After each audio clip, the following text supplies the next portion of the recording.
मेरे हबीबे करीम सैयद आलम सल्लल्लाहु अलैहि वसल्लम से हजरत फातिमा ने कहा, या रसूल अल्लाह, जो बीबी अल्लाह के करीब होना चाहे, जो रब का कुर्ब पाना चाहे, जो अल्लाह की वलिया बनना चाहे, मुझे कोई नुस्खा बता दे, मैं औरतों को बताऊं।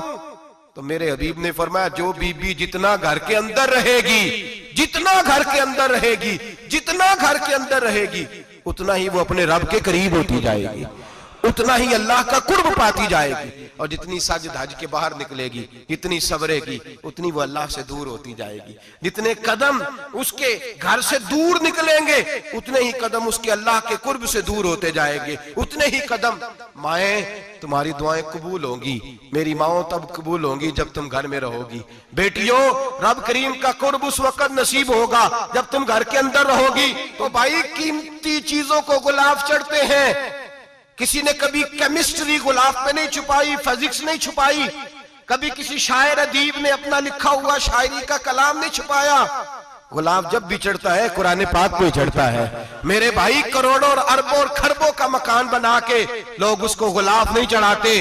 गुलाब जब भी चढ़ता है बैतुल्लाह को ही चढ़ता है। जो चीज कीमती होती है वो गुलाब पे होती है। मेरी बहनों, मेरी बेटियों, अगर तुम अपने आप को कीमती बनाना चाहती हो तो गुलाब में छुप जाओ, तुम्हारी कीमत बढ़ जाएगी, तुम्हारा वकार बढ़ जाएगा, तुम्हारी अजमत बढ़ जाएगी।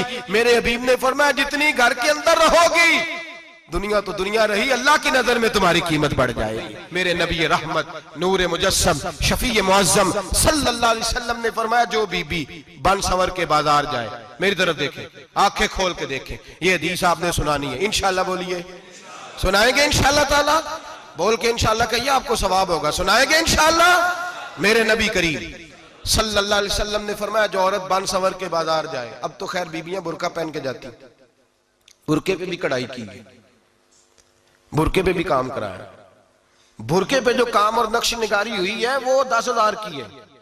बुरका पर्दे के लिए पहना था, दिखाने के लिए। ये कैसा बुरका है कि उसने बुरका भी पहना हुआ है और बुरका भी उसने फैशन वाला पहन लिया है। ये किस तरह का? इस तो पर्दे को पर्दे की जरूरत पड़ गई। मेरे हबीब पाक अलैहिस्सलाम ने फरमाया, बिला जरूरत, औरत को इजाजत है, बीमार हो तो डॉक्टर के पास जाए, औरत को इजाजत है, जरूरत पड़ जाए, घर में सौदा सलफ ना आता हो तो लेने चली जाए, औरत को इजाजत है। अगर गवाही की जरूरत पड़ जाए तो पर्दा करके काजी अदालत के पास गवाही देने जाए, औरत को इजाजत है हज पे जाए, औरत को इजाजत है उम्रे पे जाए, औरत को इजाजत है कि अगर किसी वक्त जिहाद के लिए औरतों की जरूरत पड़ गई तो हजरत फातिमा और जनाब आयशा की सुन्नत अदा करे, जिहाद को जाए। लेकिन अगर औरत मौज करने जाए और रोज कहे वो देखे ना, फलां पार्क में थे, आप तो कभी गए ही नहीं, फलां जगह थे, आपके पास तो फुर्सत ही नहीं, फलां मेरी सरगोदे वाली बहन का खामन तो रोज लेके जाता है, आपने तो कभी तवज्जो नहीं फरमाई। रोज पैगाम देती रहे, रोज पैगाम देती रहे। मेरे हबीब करीम सैयद आलम सल्लल्लाहु अलैहि वसल्लम ने फरमाया, जो बीबी बन संवर के बिला जरूरत बाजार जाए, नबी पाक अलैहिस्सलाम ने फरमाया, एक कदम वो उठाएगी तो उस पर अल्लाह की लानत बरसेगी, फरिश्तों की लानत बरसेगी, जमीन वाले लानत बरसाएंगे, आसमान वाले लानत बरसाएंगे। और मेरे हबीब बोले तो फरमाया, जब अल्लाह की लानत बरसेगी तो मैं भी उस बीबी पे लानत ही करूंगा जो बीबी बन संवर के जाए। और आगे सुन ले, मेरे हबीब ने फरमाया, अगर उसका खामद राजी हो, उसके बन संवर के बाजार जाने पे आप नाराज हो जाएं, अल्लाह करे इस बात पे हो ही जाए, और अल्लाह करे बदल जाए निजाम, जो खामद खुद मेकअप करा के तैयार करा के पार्टी में लेकर के जाए, जो सामने वाली फ्रंट सीट पे खुद बगैर नकाब के उसको बिठाए, जो मोटरसाइकिल की पुश्त पे खुद तैयार करा के बिठाए, और जो खुद कहे तू चली जाना, जा तू शादी भी तू देखा, फला काम भी तू करा, मैं आजाद हूं। मेरे हबीब ने फरमाया, जिसकी बीवी बन संवर के जाए, जिसकी बीवी मेकअप करके जाए, चेलम पे भी ब्यूटी पार्लर से होके जाती है, जिसकी बीवी बन संवर के निकले, वो राजी हो, वो खुश हो। बाद ऐसे मना करते हैं, नाराज होते हैं, वो गुनाह सिर्फ औरत के जिम्मे है।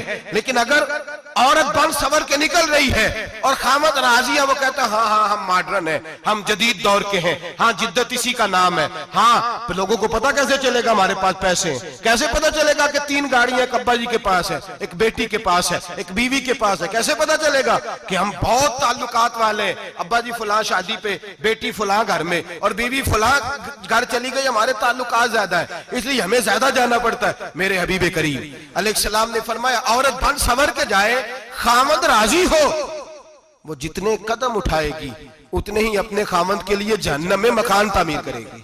फरमाया उसके खामद के लिए उतने मकान दोज़ख में तैयार हो गए, वो जलाया जाएगा, वो तपाया जाएगा, वो जहन्नम की आग का ईंधन बनेगा। और मैंने शायद आपको दर्जनों बार हदीस सुनाई हो, मेरे करीम रसूल ने फरमाया बीबी एक होगी पर 4 आदमियों को जहन्नम में लेके जाएगी। या रसूलल्लाह किसको?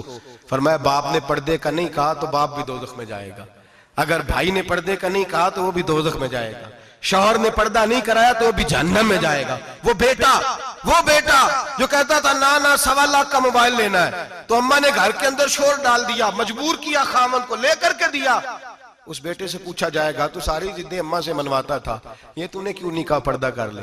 और अब तो बीबी जरा 40 साल की होती है तो कहती है मेरी खैर है, मैं बूढ़ी हो गई हूँ, मेरी खैर है, रोटियां सारी खाती हूँ, बाकी सारे कामों में जवानों की तरह हूं, पर्दा नहीं मैंने करना, मेरी खैर है। फलाना तो मेरे बेटे की तरह। जुल्म की हद है, जुल्म की हद।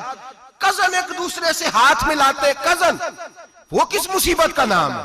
कहते ये भाई है, ओ भाई ये भाई होता तो इससे निकाह नाजायज होता। अब चूंकि अल्लाह ने इसके साथ निकाह को हराम रखा है तो ये तुम्हारा भाई हो सकता? मेरे रसूल करीम सल्लल्लाहु अलैहि वसल्लम ने फरमाया सुवर निजसुलैन है, कुत्ता बिल्कुल नापाक नहीं होता, कुत्ता भीग जाए तो बादों का नापाक होता है, या कुत्ते के मुंह से थूक निकले तो नापाक होती है। सुवर निजसुलैन है, पूरा नापाक, खुश्क भी हो तो नापाक है। मेरे हबीब पाक अलैहिस्सलातु सलाम ने फरमाया एक सुवर हो वो पहले ही नापाक, और दूसरा फिर वो सुवर गंद में लिपटा हुआ हो, गलाजत तो सुवर को लगी हुई हो। फरमाया एक तो सुवर जो निजसुलैन है और फिर वो गंद में लिपट जाए, गलाजत में भर जाए, उसके पूरे वजूद को गंदगी लग जाए। फरमाया वो सुवर गंदगी और गलाजत में लिपटा हुआ तेरे जिस्म से लग जाए तो इतना बुरा नहीं, जितना गैर महरम औरत का वजूद तेरे वजूद से लग जाए तो बुरा है। किस कदर तफसील दी, कहां से बात शुरू की और कहां मेरे नबी ने सिखाई। कजन हाथ मिला रही है, कजन के साथ बाजार जाया जा रहा है, कजन के साथ फलां काम हो रहा है, कजन को चचा का बेटा भाई होता है, अगर ये सगा भाई होता तो इसके साथ निकाह नाजायज होता। खुदारा आ जाओ, लौट आओ, वापस पलटो दीन की तरफ, लौटो, इस तबाही से निकलो। ये जो आग है, ये जो बेसुकूनी है, ये जो तमाशा है, ये लाखों कमाने के बावजूद जो बेबरकती है, ये बड़ी बड़ी फौजों के बावजूद जो रोज मैयतें उठती हैं, ये जो रोज जनाजे पड़े जाते हैं, ये जो रोज बेटियां बेवा होती हैं, ये जो रोज माओ के सुहाग लुटते हैं, ये हमारी नाफरमानियां हैं। हम दीन के मामले में हम लोगों ने नरमी शुरू कर दी है, हम अल्लाह और उसके रसूल से बगावत करने लगे हैं। मेरे हबीब करीम सैयद आलम नूर मुजस्सम शफी मुअज्जम सल्लल्लाहु अलैहि वसल्लम ने फरमाया जिना सिर्फ शर्मगाह का नहीं होता, हुजूर ने फरमाया आंखें भी जानी होती हैं, कान भी जानी होते हैं, जुबान भी जानी होती है। बुखारी मुस्लिम दोनों में मौजूद है। सहाबा ने अर्ज की हुजूर जुबान कैसे जानी होती है? फरमाया जो नमाज के बावजूद गंद बोलता है, गलीज गुफ्तगू करता है, वो जुबान का जानी है। और फरमाया जो रोज गंद देखता है, वो जितनी मर्जी तजते पड़े, वो आंख का जानी है। और जो गंदी बातों में लज्जत महसूस करके सुनता है, वो जितना मर्जी रोज उठ के मस्जिद में झाड़ू दे, वो कानों का जानी है।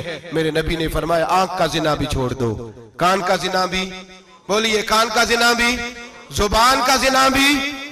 मुस्नद इमाम अहमद बिन हंबल उठाइए, एक सहाबी ने अर्ज की हुजूर नमाज में दिल नहीं लगता, मेरा कुरान पाक में दिल नहीं लगता, दुरूद व सलाम में दिल नहीं लगता। आमिना के मासूम लाल ने क्या जवाब दिया?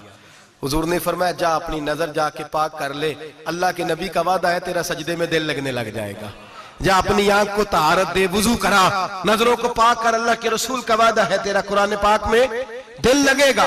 जा जाके अपनी नजर को पाक कर, वादा है तेरी जुबान पे दुरूद सलाम जारी हो जाएगा, अल्लाह का जिक्र जारी हो जाएगा। मेरे भाइयों, औरत का पर्दा, औरत का हिजाब दीन में उसी तरह फर्ज है जिस तरह नमाज फर्ज, जिस तरह रोजा फर्ज है, जिस तरह ज़कात फर्ज है, उसी तरह औरत का पर्दा भी फर्ज है। अगर किसी घर में औरत पर्दा नहीं करती, उस घर के मकीन सारे अल्लाह के हुजूर जवाब दे हैं। मेरे हबीब करीम अलैहिस्सलाम ने जिस औरत को पसंद किया, जिस औरत की तारीफ की, जिस औरत की बाबत मेरे नबी ने इरशाद फरमाया, और बड़े खूबसूरत लफ्ज हैं, साहिब अहकामुल कुरान ने लिखे हैं। मेरे हबीब पाक ने सहाबा की महफिल सजाई, मजमा खचाखच मस्जिद भर गई। हुजूर ने फरमाया बोल के बताओ खैरुन निसा कौन सी है? औरतों में सबसे अच्छी बीबी कौन सी है, बोल करके बताओ।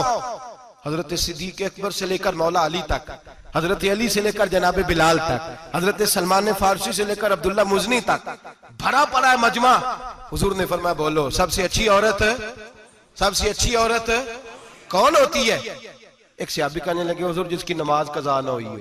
पर मैं वो भी अच्छी है पर तुम मेरी मुराद को नहीं पहुंचे। एक ने कहा हुजूर जो खामद की ताबेदार हो। फरमाया वो भी अच्छी है पर तुम मेरी मुराद को नहीं पहुंचे। एक सहाबी ने कहा या रसूल अल्लाह जो पाक दामन हो। हुजूर ने फरमाया तुम मेरी मुराद को। हजरत अली फरमाते हैं जब सबके जवाब गलत हो गए तो मैं, कद मेरा छोटा था, मैं पीछे बैठा था, मैं गर्दन झुका के पीछे से निकल गया।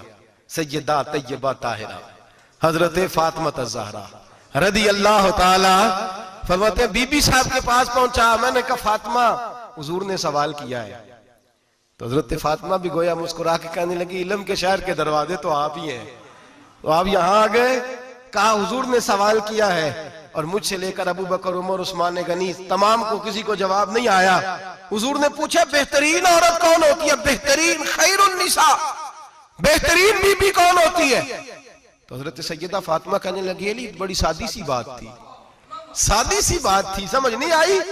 का फातिमा बतला दो इतनी सादी है। तो हजरत फातिमा कहने लगी सबसे बेहतरीन औरत वो होती है न कभी गैर महरम ने वो बीबी देखी हो। अगले जुमले भी याद रखने, न कभी गैर महरम ने वो बीबी देखी हो। और फरमाया ना उस बीबी ने कभी कोई गैर महरम देखा हो। सिर्फ मर्द पे पाबंदी नहीं कि वो औरत ना देखे, फरमाया औरत पे भी पाबंदी है कि वो भी गैर महरम का चेहरा न देखे। फरमाया बीबी ने भी गैर महरम न देखा हो, वो खैरुन निसा है, वो सबसे आला। हजरत अली कहते मैं झट से आया, पीछे बैठा, बात अभी जारी थी, मैंने हाथ खड़ा कर दिया। मैंने कहा हुजूर मैं बताऊं? नबी पाक ने फरमाया बतलाओ। तो कहते मैंने कहा हुजूर बेहतरीन बीबी वो होती है जिसने न कभी गैर महरम देखा हो और न गैर महरम ने कभी उसे देखा हो। अली फरमाते हैं मैंने जवाब दिया तो मेरे रसूल की आंखों में आंसू आ गए। हुजूर रोए और फरमाते हंसते मुस्कुराते अचानक सहाबा के आंसू बरसने लगे। मजमे पे कैफ सा तारी हो गया, आंखें बरसने लगी। हम लोग हुजूर के रोने पर सख्ते में आ गए। नजर उठाई तो जवाब तो मैंने दिया था, तारीफ मेरी होनी चाहिए थी, शाबाश मुझे मिलनी चाहिए थी। मेरे हबीब ने रो के आंसू पूछ के फरमाया मैं तुम्हें कहता नहीं अल फातिमा तो बिदा तो मिन्नी, फातिमा वाकई मेरे जिगर का टुकड़ा है, फातिमा मेरे वजूद का हिस्सा है, मैं तुम्हें कहता नहीं रहता। कहा फातिमा मेरे जिगर का टुकड़ा है। हजरत अली फरमाते हैं सहाबा मेरी तरफ देखने लगे और कहने लगे अली जवाब तू दे, शाबाश बीबी साहबा को मिले। तो कहते हैं मैंने कहा हुजूर रोए हैं तो आंसू मेरे भी छलक ही पड़े हैं। फरमाने लगे लफ्ज मेरे हैं पर सोच उस बेटी के है जिसकी तरबियत मोहम्मद अरबी ने फरमाई है। फरमाया जुमले मेरे हैं, नाकिल मैं हूं, बात मैं बयान कर रहा हूं, लेकिन पीछे सोच उस नूर वाली बेटी की है जिसको अपने घर के अंदर रह के आंगन में रख के रसूल पाक ने परवरिश फरमाई। हजरत फातिमा फरमाती हैं हजरत अली मेरे पास दौड़े आए और कहने लगे फातिमा चल मस्जिद, पता नहीं हुजूर को क्या हो गया है। हुजूर रो रो के बेहाल हो गए और हुजूर हुजरे में रो रहे हैं और हिचकियों की आवाज मस्जिद में आ रही है। चल जरा चल के हुजूर की बात देख क्या हुआ है, हमारी तो ताकत नहीं अंदर जाने की। सैयदा तैयबा ताहिरा हजरत फातिमा झट से पर्दा ओढ़ा, हाजिर खिदमत हुई, अंदर गई। कहती हुजूर के कंधे पे हाथ रखा तो महबूब बेटी के हाथ की ठंडक महसूस की, सर सजदे से उठाया। फरमाया फातिमा आ गई हो? हुजूर आई। फरमाया चल बेटी तू भी हाथ उठा और मेरी उम्मत की बेटियों के लिए दुआ मांग। चल तू भी हाथ उठा, मेरी उम्मत की बहनों माओं के लिए दुआ मांग। महबूबा क्या हुआ? मेरे हबीब ने फरमाया रात मुझे दिखाया गया है दोज़ख में कुछ बीबियां हैं, उनके बाल फरिश्तों ने बांधे हुए हैं और उन्हें गुर्ज मार रहे हैं। वो चीखती चिल्लाती हैं और मदद के लिए पुकारती हैं, वो बड़ी तकलीफ में हैं। तो बीबी साहब अर्ज करते हैं या रसूल अल्लाह उनकी गलती क्या है? तो मेरे नबी ने फरमाया वो बारीक दुपट्टा ओढ़ती थी, वो बारीक दुपट्टा ओढ़ती थी, उनके बाल चमकते थे, गैर महरमों की नजर पड़ती थी, उन्हें दोज़ख में सजा मिलेगी, वो चिल्लाएंगी चीखेंगी, उनकी मदद को कोई नहीं पहुंचेगा। चल तू हाथ उठा दुआ मांग। हजरत फातिमा उम्मत को पैगाम देती हैं पर्दा ओढ़ लो, हिजाब में आ जाओ। हजरत सैयदा ज़ैनब हजरत फातिमा की वो लख्ते जिगर जो मैदान करबला में इमाम हुसैन बराबर की शरीक रही सैयदना इमाम हुसैन के साथ। याह्या बिन मोइन कहते मैं 15 साल तक हजरत ज़ैनब का पड़ोसी रहा हूं, 15 साल। घर बराबर होता है ना, बंदा बीबी देख ही लेता है। वो बीबी कभी पर्दा डाल के जा रही है दवाई लेने, कभी नजर आ ही जाती है। कहते हैं 15 साल में सैयदा फातिमा की बेटी का पड़ोसी रहा हूं, मैंने कभी बुरके में छुपी हुई ज़ैनब भी नहीं देखी, बुरके में छुपी हुई ज़ैनब भी कभी नहीं देखी। हजरत अब्दुल्ला बिन जाफर तैयार जनाबे अली मुर्तजा के भाई थे, उनके बेटे के साथ इनका निकाह हुआ था, बीमार हो गई तो हजरत अब्दुल्ला कहने लगे ज़ैनब चल तुझे हकीम के पास ले जाऊं, तबीब के पास ले जाऊं। तो हजरत ज़ैनब कहने लगी आप जाइए मेरा हाल बता के दवाई ले आइए। तो हजरत अब्दुल्ला जाफर तैयार कहने लगे शरीयत में गुंजाइश है डॉक्टर के पास जाने, हकीम के पास जाने की गुंजाइश है, तू चलती क्यों नहीं? तो हजरत ज़ैनब कहने लगी शरीयत में गुंजाइश तो है, पर अब्दुल्ला मेरी मजबूरी ये है कि मैं फातिमा की बेटी हूं। शरीयत में गुंजाइश तो है पर मेरी मजबूरी ये है कि मैं हुसैन की बहन हूं। शरीयत में गुंजाइश है पर मैं हसन की बहन हूं। शरीयत में बड़ी गुंजाइश है पर लोग मुझे मोहम्मद अरबी की नवासी कहते हैं। गुंजाइश तो है पर मैं नहीं ना निकल सकती, इसलिए कि जितना कोई अपने आप को दीन के करीब जानता है उतना उसके पैरों में शरीयत की जंजीरें ज्यादा होती हैं। तो जनाब सैयदना अब्दुल्ला कहने लगे अगर तू पर्दा कर गई, अगर तू चली गई, तो फरमाने लगे ये तो अल्लाह की मशीयत है, तू दवाई ला दे ताकि मैं खा लूं, और अगर मैं चली गई तो मैं अपनी माँ से जाके कहूंगी कि अम्मा सारी तकलीफें मैंने छाती पे बर्दाश्त की हैं पर मैंने तेरे पर्दे पर आंच नहीं आने दी। मेरे भाई ये उसवा नूर है, ये उसवा हसना है, ये हमें सिखाया जा रहा है। मेरे हबीब करीम की बीवियों का ये हाल था, बीवियों का अपने घर के आंगन में हजरत आयशा सिद्दीका, हजरत सौदा जनाबे अफसा अपने सेन में जब बैठती थी ना तो दीवार की तरफ मुंह करके बैठती थी, दीवार के साथ लग के दीवार की तरफ। बीबियां अपने घर के अंदर भी दीवार की जानिब मुंह करके बैठती थी। लोग पूछती, बीबियां पूछती कि अपने घर में भी दीवार को मुंह करने का मतलब? कहती हो सकता है कुछ छत पे चढ़े अचानक नजर पड़े, तो हम चाहती हैं फिर भी हमारा चेहरा नजर ना आए उसे, फिर भी हमारा चेहरा नजर, हम अपने घर के अंदर भी पाबंद रहती हैं कि हमारे चेहरे नजर ना आए। खुदारा बड़े पैसे जिंदगी में लुटाए हैं, 1000 1500 बुरके पे भी खर्च करो, वो घर ले जाओ, वो अम्मा को भी दो, बहन को भी दो, बीवी को भी दो, उसको कोई ये पहन ले। इसलिए कि जब तो हजरत फातिमा के तरीके का पर्दा करेगी तो तेरे आंगन में सैयदा ज़ैनब की तरह की बेटियां पैदा होंगी, वो उस सुन्नत पे चलने वाली बेटियां तेरे आंगन में आएंगी। खुदारा खुदारा मेरे भाई आज ये नियत करो, ये इरादा करो और अपने घरों को पर्दे का पाबंद बनाओ। अगर एक बेटी पर्दादार हो गई तो कई खानदान पर्दादार हो जाएंगे, अगर एक बेटी पर्दादार हो गई तो कई घराने संवरेंगे, कई जगह पे नूर फैलेगा। ऐ अर्श के मालिक, ऐ मेरे महबूब के खुदा, तुझे वास्ता है मेरे महबूब की बीवियों का और तुझे सदका हुजूर की शहजादियों का। ऐ अल्लाह इतना करम बरसा, इतनी रहमत बरसा कि मेरे वतन की बेटियां और मेरे वतन की माएं बहनें बच्चियां ये समझ जाएं कि हमारी निजात सिर्फ हजरत फातिमा के बुरके में है। काफिर इसी पिच हो गया, फिर तशबीह मुसल्ला की करना, असां ज़ाहिर नू रब मने आए, बातन दा अल्लाह की करना, असां ज़ाहिर नू रब मने आए, बातन दा अल्लाह की करना।